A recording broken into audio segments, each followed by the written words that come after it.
पहले चंबलपुर के पास एक बड़ा जंगल था। उसमें बहुत सारे जानवर रहते थे। वे जंगल में मिलने वाले फल खाकर जीवन व्यतीत करते थे। उस जंगल में एक गोरिल्ला भी रहता था। उसके साथ ही कई बंदर भी जंगल के फल खाकर पेट भरते थे। एक बार एक आदमी साइकिल चलाता हुआ जंगल में आया। वहां पेड़ पर लगे फल तोड़कर अपने साइकिल पर लगे टोकरी में डालने लगा। फिर साइकिल चलाते हुए वहां से चला गया। ये सब देखकर एक बंदर, देखा गोरिल्ला मामा, वो अपने सारा फल तोड़कर ले जा रहा है। गोरिल्ला, जाने दो बेटा, उसे भूख लगी होगी, तोड़कर ले गया। 4 फल ही तो है, जाने दो। अगले दिन 2 व्यक्ति साइकिल पर आए, फल तोड़कर ले जाने लगे। ये बंदर और गोरिल्ला ने देखा। उसके अगले दिन 4 व्यक्ति साइकिल पर आकर फल तोड़कर ले जाने लगे। यूं रोज ज्यादा लोग आकर फल तोड़कर ले जाने लगे। एक दिन एक छोटा बंदर, माँ, मुझे भूख लगी है, खाने के लिए एक भी फल नहीं है। तब बाप बंदर, देखा गोरिल्ला, ये मनुष्य की नीयत ऐसी ही है। उनके पास खाने के लिए इतना कुछ है, फिर भी हमारा फल तोड़ रहे हैं, देखो। माँ बंदर, मुझे लगता है कि ये सारा फल बाजार में बेच रहे हैं। ये सरासर अन्याय है। गोरिल्ला, तुम सही कह रही हो। इसीलिए कहते हैं कि दुनिया में सबसे हानिकारक जंतु मनुष्य ही है। इन्हें सबक सिखाना ही होगा। उस रात को गोरिल्ला गांव में आकर एक साइकिल को चलाते हुए जंगल ले गया। बाद में साइकिल के टुकड़े टुकड़े करके उन टुकड़ों को यहाँ वहां बिखेर दिया। यूं रोज गोरिल्ला गांव में जाकर किसी ना किसी की साइकिल को चुरा कर जंगल तक चलाकर उसे टुकड़े कर इधर उधर फेंकने लगा।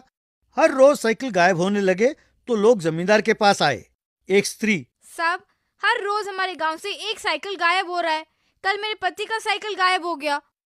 एक और आदमी, जी हाँ, परसों मेरा साइकिल गायब हो गया, बहुत ढूंढने पर भी नहीं मिला, सारा गांव ढूंढा। तीसरा, मेरा साइकिल को गायब हुए 1 हफ्ता हो गया, कोई साइकिल चोर है जिसकी नजर अपने गांव पर पड़ी है। तब जमींदार की पत्नी, मेरी बेटी की साइकिल भी गायब है। बाहर कहेंगे तो लोग हंसेंगे, ये सोचकर नहीं कहा। जमींदार, ये अजीब है कि हर रोज एक साइकिल गायब हो रहा है। आप कह रहे हैं कि सारा गांव ढूंढा है, गायब हुए साइकिलों का क्या हुआ होगा? तब एक लड़का, परसों रात को मैंने गोरिल्ला को साइकिल पर जाते हुए देखा था। मैंने मम्मी डैडी को बहुत कहा, पर वो मानते ही नहीं है। जमींदार, क्या गोरिल्ला? चलिए जंगल में ढूंढते हैं, पता चल जाएगा कि ये लड़का सच बोल रहा है या नहीं। इस तरह सभी लठ लेकर जंगल में ढूंढने लगे। थोड़ी दूरी पर उन्हें एक साइकिल का पहिया मिला।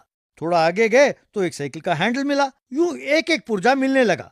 आगे जाने पर एक बंदर पहिए को लुढ़काते हुए खेल रहा था। वहाँ गोरिल्ला भी था। जमींदार, अच्छा, तो ये सब तुम्हारा करतूत है, तुम्हारी ये हिम्मत कि तुम हमारे साइकिल चुराओ? तब गोरिल्ला, चोरी मैंने नहीं की है, आपने किया है। मैंने चोरी नहीं किया है, बदला लिया है। आपको सबक सिखाने के लिए ही मैंने ऐसा किया। आप लोग इंसान हैं, आप फसल उगा सकते हैं, खाना पका सकते हैं, जानवरों को मार कर भी खा सकते हैं, लेकिन हम जानवर हैं। जंगल में जो मिलता है उसे खाकर ही जीते हैं। हमारे फल अगर आप गांव वाले तोड़कर ले गए तो हम क्या खाएंगे? कभी कभार तोड़कर ले जाना तो ठीक है, पर इन फलों का व्यापार करने लगे। आपने हमारा फल चुराया तो मैंने आपका साइकिल चुराया। ये बातें सुनकर जमींदार को स्थिति समझ में आ गई। जमींदार, गोरिल्ला भाई, हम लोगों को माफ करो, हम हमारी गलती जान गए हैं। अब हम समझ गए कि केवल अपने आप को जीवित रखना ही नहीं, बल्कि अपने सहजीवियों को भी जीवित रखना हमारा कर्तव्य है। अब से जंगल में कोई फल नहीं तोड़ेगा, ये सुनिश्चित करना